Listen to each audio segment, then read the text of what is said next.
আসসালামু আলাইকুম। আমি আবারও চলে আসলাম আমাদের দরিদ্র এলাকা, এই যে আটোয়ারি না পঞ্চগড় জেলা আটোয়ারি থানা তোরে ইউনিয়ন। আমি বর্তমানে এই মুহূর্তে অবস্থান করেছি 12 বিঘা মাটিতে।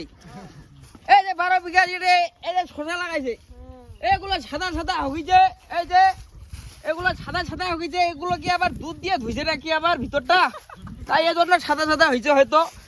এই যে আবারও এই যে কাছে আছে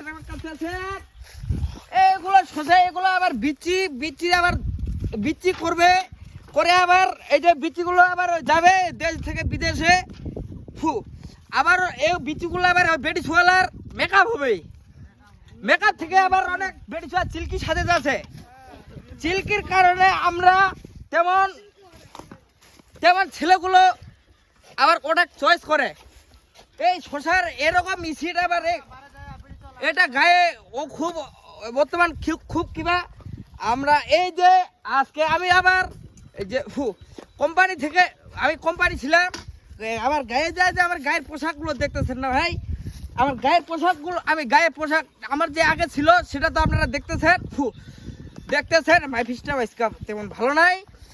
আমি এই যে ভালো মতো পোশাক আর কি পরতে পারিনি, তেরেং বেরেং হয়ে আছি। আর এই যে আমি বর্তমান কান্দরবাড়ি খেতে অবস্থান করেছি। হ্যাঁ, এটা কিন্তু 12 বিঘা মাটি। আর আমাদের এই যে সব গরিব মানুষ আমরা ভাই এই যে কাজ করতেছি, আপনারা তো দেখতেছেন। আর আমার গরিবদের জন্য আমাদের তরিয়া ইউনিয়ন ভাই একটু প্লিজ সাপোর্ট করবেন, এই ভিডিওটা সরকারের কাছে পৌঁছা দেন ভাই। ধন্যবাদ ভাই, ধন্যবাদ, খোদা হাফেজ।